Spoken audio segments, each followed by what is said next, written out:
আসসালামু আলাইকুম দর্শক, ছবির স্ক্রিনেই দেখতে পাচ্ছেন একজন বৃদ্ধ মা। এই বৃদ্ধ মা গত 15 দিন ধরে চট্টগ্রামের ফটিকছড়ি উপজেলার পাইন্দং ইউনিয়নের পেলাগাজী এই এলাকায় আমি যে জায়গাটিতে থেকে যুক্ত করেছি, যুবকরা রয়েছেন, তরুণরা রয়েছেন, তাদের সাথে কিন্তু তিনি নিয়মিত কথা বলেছেন, ওনার নাম পরিচয় জানিয়েছেন। আমরা তাদেরকে যুক্ত করব। আগে প্রথমে জানিয়ে রাখছি, এই মা জানেন আমরা কার মা, কার স্ত্রী, কিন্তু উনি কথা বলে যেটা বোঝা গেল উনি কিছুটা অভিমানী। উনি অভিমান, ওনার চেহারায় অভিমান। কথা বলার চেষ্টা করে আমি যখন ব্যর্থ হয়েছি, দেখতে পাচ্ছি উনি কোনো অভিমান থেকে ওনার পরিচয়, নাম ঠিকানা জানাচ্ছেন না। কিন্তু এখানকার যারা স্থানীয় তাদের সাথে একটু বলবেন। সামনে এদিকে আসুন। বলুন আপনি ওনাকে কিভাবে এখানে পেয়েছেন, কি ঘটনা বলেন। আসসালামু আলাইকুম। উনি আজকে থেকে বিগত 10-12 দিন পূর্বে আমরা ওনাকে এই রাস্তার পাশে দেখতে পাওয়ার পরে উনি কোন রকম এখানে এসে আশ্রয় নেওয়ার পরে আমরা আমাদের সবাই, আমরা এই বাড়ির এলাকাবাসী সবাই ওনার কাছে জিজ্ঞেস করেছি যে আপনার বাড়ি কোথায়। এরকম উনি কোনো সদুত্তর দিতে পারেন নাই। উনি বলছেন যে ওনাকে সিএনজি থেকে নাকি ওনার ছেলে ফেলে দিয়ে চলে গেছে। আমরা পরবর্তীতে ওনাকে আমার মামাতো ভাই ইমরানের বাসা থেকে নিয়মিত ওনাকে খাবার দাবার দেওয়া হয়েছে, উনি এখানে থাকতেন। পরবর্তীতে আমরা এই খোঁজ খবর করে দেখলাম এই পেয়াকুর এলাকার, বাগান বাজার এলাকার কিছু এই গাড়ি চালক ওনাকে চিনতে পারছেন, কিন্তু সঠিকভাবে ওনার এই নাম বা এলাকার নাম, বাড়ির নাম, মেয়ের নাম, ছেলের নাম এটা বলতে পারতেছেন না। কথা বলে জানা গেছে যে ওনার ছেলে নাকি ওনাকে ফেলে দিয়ে চলে গেছে। মানে উনি একটু অভিমানী, ছেলে কেন ফেলে দিয়ে চলে গেল এই বিষয়ে উনি অভিমানী। আজকে 10-12 দিন হয়ে গেছে প্রায়। আমরা সন্ধ্যার পর থেকে এলাকার তরুণ সবাই মিলে একটা উদ্যোগ নিলাম যে ওনাকে একটা 10-15 দিন হয়ে গেছে যে ওনার পরিবারের তো কেউ যোগাযোগ করতেছে না, আমরা ওনাকে একটা বৃদ্ধাশ্রমে একটা স্থায়ী আশ্রয় দিতে পারি কিনা, এই জন্য আমরা ফেসবুকে পোস্ট দিয়েছিলাম। পরবর্তীতে আমরা কয়েকটি বৃদ্ধাশ্রম থেকে আমরা সাড়া পেয়েছি। ওনারা বলেছেন যে এটা কোনো সংবাদ কর্মীর বা কোনো সাংবাদিকের রেফারেন্স ছাড়া তো এটা কি, ওনারা এনাকে তুলে নিয়ে যেতে পারেন না বা বৃদ্ধাশ্রমে আশ্রয় দিতে পারেন না। এজন্য আমরা এই দৈনিক ফটিকছড়ি খবরকে আমরা এই সংবাদ দিয়েছি, খবর দিয়েছি, উনি এসেছেন, আপনাকে ধন্যবাদ। এখন বিষয় হচ্ছে ওনার পরিবার যদি থাকে, ওনার পরিবারের যদি কেউ থাকে ওনারা আমাদের দেওয়া স্ক্রিনের নাম্বারে যোগাযোগ করতে পারেন, এবং যদি কোনো বৃদ্ধাশ্রম চাই তাহলে ওনাকে নিয়ে গিয়ে একটা স্থায়ী আশ্রয়ের ব্যবস্থা করতে পারেন। আমরা এলাকার তরুণরা সবাই মিলে এই আজকে 10-15 দিন ধরে ওনাকে এই সেবা দিয়ে যাচ্ছি। আমাদের মামাতো ভাই শ্রদ্ধেয় ইমরান ভাই, উনি ওনার পরিবারের পক্ষ থেকে নিয়মিত ওনাকে খাবার দাবার যাবতীয় সবকিছু দিচ্ছেন। আমরা চেষ্টা করতেছি, আমাদেরও মা আছে, সকলের মা আছে, ওনার যে মায়ের যে কোনো সন্তান যদি থেকে থাকে তাহলে আমাদের সাথে যোগাযোগ করবেন স্ক্রিনে দেওয়ার নাম্বারে। আর যদি পরিবার থেকে যোগাযোগ না করে কেউ, আমরা আপনার মাধ্যমে আমরা একটা বৃদ্ধাশ্রমে ওনার স্থায়ী ব্যবস্থা করার চিন্তা ভাবনা করতেছি আর কি। আচ্ছা সেখানে ভাই, আমরা তো কথা বলি তরুণের সাথে, জি, ওনার কি কোনোভাবে মানসিক ভারসাম্যহীন মনে হচ্ছে? ওনার কথাবার্তায় মানসিক ভারসাম্যহীন এটা মনে হয় নাই। কারণ হচ্ছে আমাদের ছেলেপেলেরা রাতে এসে ওনাকে বিভিন্ন সময় কথাবার্তা জিজ্ঞেস করে যে উনি অনেক সময় বলে যে আমার পান খাবো। তো ছেলেরা পান যদি এনে দেয় বলে যে তুমি তো চুন এনে দাও নাই, পানের চুন এনে দেয় নাই। তারপর উনি বলে যে একদিন কারেন্ট ছিল না, তো এই কারেন্ট না থাকাতে ওনাকে বাদ দিয়েছে। তো বাদ দেওয়ার পরে উনি বলতেছে যে অন্ধকারে আমি কিভাবে ভাত খাবো। তো আমাদের মামাতো ভাই ইমরান ভাই শ্রদ্ধেয়, উনি মোমবাতি এনে দেওয়ার পরে উনি এই মোমবাতির আলোতে ভাত গুলো খেয়েছে। আবার কতক্ষণ যদি ওনাকে মশার কামড় দেয় তখন উনি বলে যে আমাকে কয়েল দাও। তো আমরা কয়েল ব্যবস্থা করে দিলে উনি কয়েলটা জ্বালিয়ে মানে এখানেই রাত্রি যাপন করেন। এই হচ্ছে অবস্থা। কিন্তু ওনাকে যদি আমরা কেতা বালিশ এগুলো দিতে বলি উনি বলে যে এগুলো আমার লাগবে না, আমি এখানেই শান্তি ভালো আছি, এখানে কি আছে। ওনার কখনো এই ভারসাম্যহীন এটা আমাদের মনে হয়নি। ধন্যবাদ দর্শক, আমরা একটু ওনার সাথেও কথা বলার চেষ্টা করব, আমরা একটু যুক্ত করার চেষ্টা করব আপনাদের সাথে। আপনার নাম কি? রজ্জবি। হ্যাঁ, কি বলেন? রজ্জবি। আবার বলেন, জোরে করে বলেন। রজ্জবি। আপনার বাড়ি কোথায়? আপনার বাড়ি কোথায়? বাড়ি বাড়ি হিয়াকো। হ্যাঁ আপু কোন জায়গায়? লালটিলা। কোন জায়গায়? লালটিলা। এখানে কিভাবে আসছেন? এখানে কিভাবে আসছেন? আটটা ইলিশ। হ্যাঁ আটটা আইসি, ওনার আটতে পারিনি। আটতে আটতে আসছেন হ্যাঁ থেকে? তো এত দূরে চলে আসলেন এদিকে, এত এত দূরে কি জন্য আসছেন? আপনার বাড়িতে আর কে আছে? আপনার স্বামী, ছেলে, সন্তান, মেয়ে সন্তান কেউ নাই? আছে। তো এখানে কি জন্য আসছেন? আপনি এখানে কি জন্য আসছেন? কারোর সাথে রাগ করে আসছেন? কেন আসছেন এখানে, কেন আসছেন? হ্যাঁ এখন নিয়ে গেলে চিনবেন? বলেন, একটু বলেন। হ্যাঁ এখন নিয়ে গেলে চিনবেন? বলেন, একটু বাড়িতে যাবেন? বাড়িতে রাখতে না। হ্যাঁ রাখতো না। বাড়িতে রাখবে না আপনাকে? কে রাখবে না? কে রাখবে না বলেন? এরা রাখতো না। কারা কারা রাখবে না?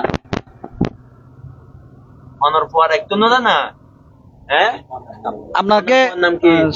চলিত ভাষা খর। আপনাকে বাড়িতে রাখবে না কে বলেন? আপনার ছেলের নাম কি? ছেলের নাম কি? মানিক। মানিক। মানিক কি কাজ করে? কি কাজ করে বলেন? লেবারি করে। হ্যাঁ লেবার। লেবারি কাজ করে। আপনার আপনার স্বামী আছে? হাজবেন্ড আছে? আছে। ওনার নাম কি? মোতালেব। কয় নম্বর ওয়ার্ড আপনার এলাকা? বাগানবাজার ইউনিয়নের কয় নম্বর ওয়ার্ড? এদের কইতে পারি। আচ্ছা মোতালেবের সাথে আপনার আপনার আপনার মানিক ছাড়া আর কে আছে? আপনার আর 4 ছেলে মেয়ে আছে কেউ? মেয়ে আছে। নাম কি? মেয়ের নাম কি? জোসনা। জোসনা। দর্শক অনেকক্ষণ উনি কথা বললো, আসলে অনেকগুলো বিষয় উঠে এসেছে।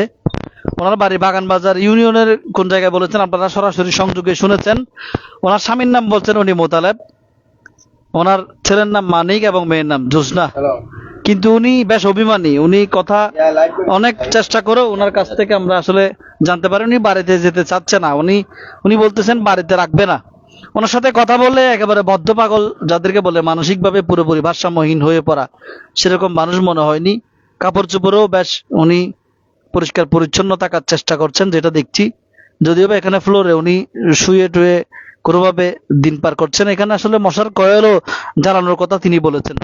যে বিষয়গুলো স্বাভাবিক মানুষ যে বিষয়গুলো চাই সেগুলো উনি আসলে এখানকার যারা স্থানীয়রা রয়েছেন,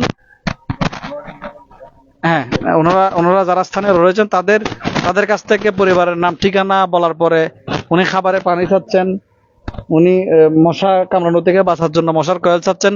স্থানীয় এই যুবকরা এখানে আসলে ওনাকে সেবা করতেন এবং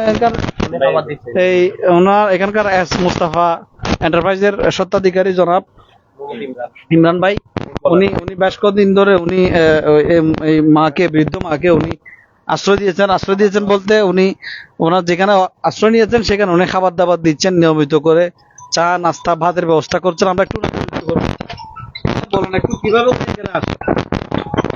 আজ থেকে প্রায় 10-5 দিন আগে আমি দুপুরের দিকে দেখলাম ওনাকে। তো এরপর থেকে আমি মনে করছিলাম প্রথমে মানসিক ভারসাম্যহীন, যে আসছে অনেকে বসে চলে যাবে, কিন্তু এরপর দেখতেছি উনি এখানে কি আছে, বসে আছে। এবং রাত হওয়ার পর উনি ভাত খুঁজতেছে। তো সেদিন থেকে আমাদের পরিবার থেকে খাবার দাবার ব্যবস্থা করতেছে এবং সকালে নাস্তা এবং দুপুরে ভাতের ব্যবস্থা করতেছে কন্টিনিউ। তো ওনাকে জিজ্ঞেস করলে উনি বাড়ি হ্যাঁ বলতেছে, কিন্তু যাওয়ার ব্যাপারে বলতে উনি যাবে না, এরকম বলতেছে।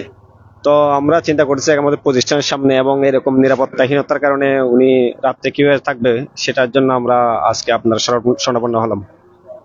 ঠিক আছে, এখন আপনারা পরবর্তী কি পদক্ষেপ নেবেন? আমরা ওনার পরিবারের সঙ্গে যোগাযোগ করার চেষ্টা করব। যদি পরিবার থেকে যোগাযোগ না করে কেউ, তাহলে আমরা চেষ্টা করবো ওনাকে বৃদ্ধাশ্রমে স্থানান্তর করার জন্য। আপনারা কথা বলেছেন কেউ ওনার সাথে? আপনি কি কথা বলেছেন দেখি ভাই, বলেন তো আব্দুল্লাহ ভাই। আসসালামু আলাইকুম। আমি বিগত 12-13 দিন আগে যখন যাচ্ছিলাম রাস্তা দিয়ে, প্রায় 11টার পর রাত, উনি আমাকে ডাকে বলতেছে আমাকে একটা বন অথবা কিছু খাবারের ব্যবস্থা করে দেন। হয়তো ওনাকে বাদ দিছিল, উনি খান নাই। তো এখানে আবার পরানো অবস্থায় কিছু বাদ দেখছিলাম আমি। তো আমি একটা বন আনছি, বন আনার পর আমাকে বলতেছে একটা পান কামান। তো পান কামানোর পর ওনার কথা শুনে আমার থেকে উনি মানসিক ভারসাম্যহীন রোগী বলে আমার থেকে মনে হয় নাই। তাই বিদায় আমি পান নিয়ে এসে ওনার থেকে জিজ্ঞেস করলাম আপনার বাড়ি কই। আর উনি বললেন আমার বাড়ি হিয়াকুর পর বটতলি না কোন জায়গায় একটা বলছিল, বেটবেটি। এরপরে বলতেছিল ওনার নাকি হাজবেন্ড আছে, হাজবেন্ডের নাম মানিক, ওই আপনার মোতালেব। উনি একজন মসজিদের ওই মুয়াজ্জিম। আর ওনার ছেলে আছে, উনি নাকি গাড়ির হেল্পারি দেয়, ওই নাম মানিক। উনি নাকি গাড়ির হেল্পারি যিনি দেয় তার ছেলে মানিক, উনি নাকি তাকে গাড়ি থেকে নামাই দিয়ে তো সোজা উনি চলে গেছে। এরপর থেকে ওনাকে আর নেয় নাই। আমি বলছি যে আপনি যদি কোনো মানসিক ভারসাম্যহীন রোগী না হন তাহলে আপনাকে নামাই দিছে কেন? উনি আমাকে উত্তরে বললেন যে ওনাকে নাকি পাগল বলে দাবি করে বাসায়, এবং উনি নাকি আপনার মানুষের দুয়ারে যায় এরকম একটা কথা বলছিল, সেজন্য ওনাকে বারাসি থেকে বাইরে করে দেওয়া হয়েছে। এর বাদে যতটুকু এখানে ছিলেন ওনার সর্বোচ্চ দায়িত্ব বলতে ওনার খাতা বালিশ দেওয়ার জন্য আমরা চেষ্টা করছি, বলতেছে আমার থেকে দরকার নাই। আর খাবার দাবারের দায়িত্ব এখানে ইমরান ভাই নিছে। আমরা এখানে এলাকাবাসী যেগুলো ছেলেপেলেরা রাত্রে বসে আড্ডা দিয়ে আমরা যতটুকু পারি আপনার পান বলেন ওই কয়েল বলেন যতটুকু পারি ওনাকে দেওয়ার চেষ্টা করছি। তো এটুকু আমার বক্তব্য। ধন্যবাদ। দর্শক, আমরা আবারও আপনাদেরকে এই বৃদ্ধ মাকে যুক্ত করছি। এখানকার যারা স্থানীয় যুবক তারা উদ্যোগ নিয়েছেন, যদি আপনারা পরিবারের কেউ যদি ওনার সাথে যোগাযোগ না করেন, এই নাম্বারগুলোতে যে স্বজনরা কিংবা জনপ্রতিনিধি যারা রয়েছেন ওনাকে যদি চিনে থাকলে পরিবারের কাছে ফিরিয়ে দেওয়ার জন্য সবার প্রতি বিনীত অনুরোধ রইল।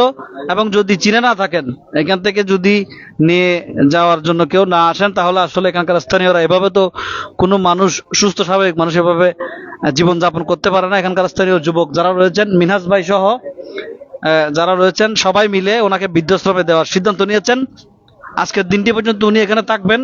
কালকে আমি এখানকার আমার যে সংযোগটি যারা দেখছেন, আমি ইতিপূর্বে অনেক সংযোগ করেছি। বৃদ্ধাশ্রমের কর্তৃপক্ষ যারা রয়েছেন, বিভিন্ন বৃদ্ধাশ্রমের, আপনারা চাইলে এই মাকে নিয়ে যেতে পারেন, অথবা এখানকার যারা নেতৃস্থানীয় রয়েছেন তারাও যোগাযোগ করে কোনো বৃদ্ধাশ্রমে দিয়ে আসবেন। আমি সবাইকে অনুরোধ করব এই লাইভ সংযোগটি দ্রুততম সময়ে শেয়ার করে পরিবারের স্বজনদের পরিচয় পেতে, কাছে পেতে আপনারা সহযোগিতা করবেন। আমরা জানি না উনি কার মা কিংবা কার স্ত্রী।